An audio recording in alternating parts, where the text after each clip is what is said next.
Hey sweethearts, it's Nayah here, week 32. This week we are talking about trans health. I am going to cover 4 basic topics this week.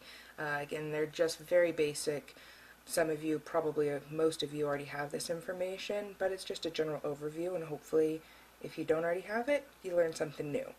My 4 do's and don'ts this week that I'm going to talk about are binders, pelvic exams, chest exams, that's 3, and T levels in T. Number 1, binders. You do want to use a binder versus you don't want to use an ace bandage, duct tape, or saran wrap.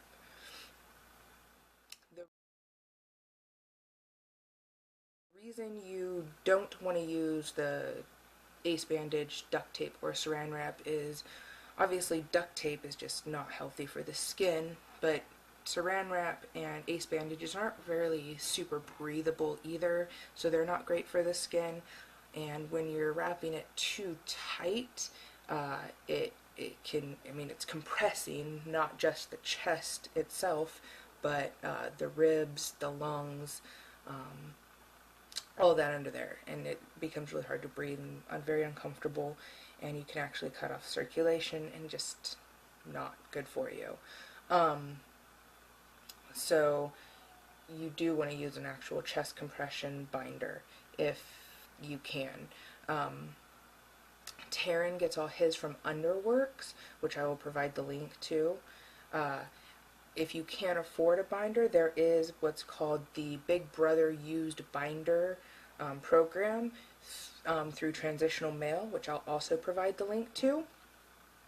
So those are a couple really good resources as well for binders. Oh, and I was on Amazon recently and saw a couple Underworks binders for about 10 bucks cheaper than at the website itself, but they didn't have a very wide variety. So 2, pelvic exams.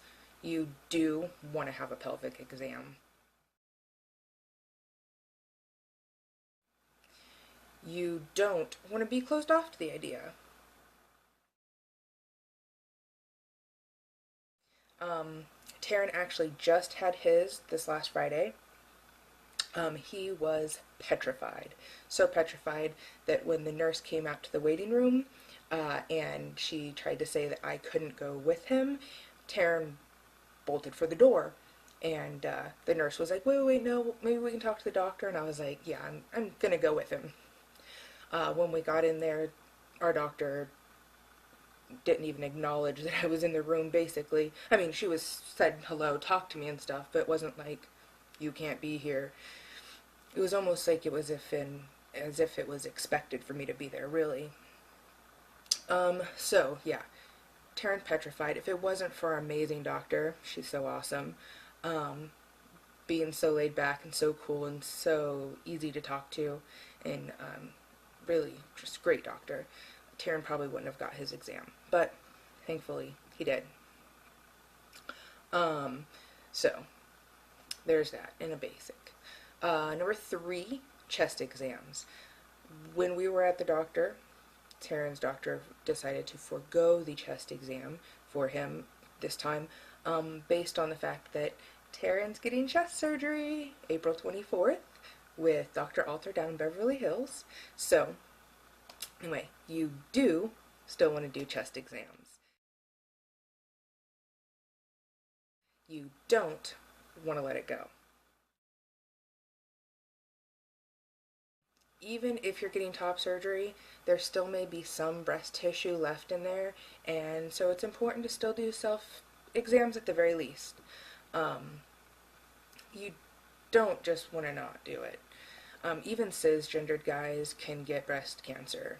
If there's breast tissue, you can get breast cancer. So it's important. 4th and final topic, T and T levels. Taryn's been on T for 8 months, and you do want to be monitored by a physician and get your labs taken. You don't just want to fly under the radar and just be taking tea wildly.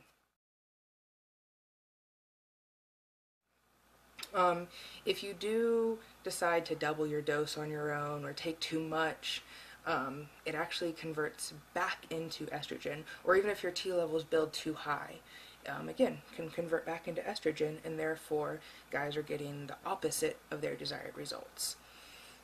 So, important to monitor, get your blood work. Tea is also really hard on the liver, so you want to monitor that. So it's, again, super important.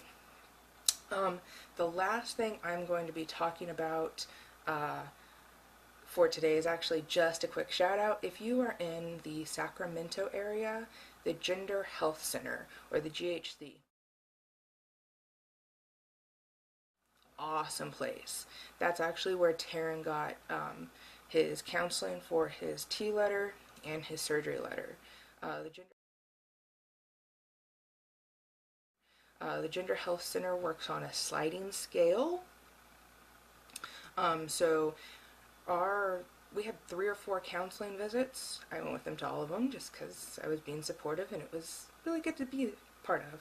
Anyway, all 3 or 4 of them were $40 each for us. And then when we got the actual surgery letter, we got to meet with their clinical director, Dr. David Nyland, and that appointment was $60. When we did the surgery letter, again, it was done with Dr. Nyland, another $60, which is actually pretty cheap. In addition to the the surgery letter and the T letters that they do, they also run a hormone clinic where they give out prescriptions for hormone replacement therapy, and they also do a name and gender marker clinic where they help you fill out the paperwork and I believe even file. So it's a great place.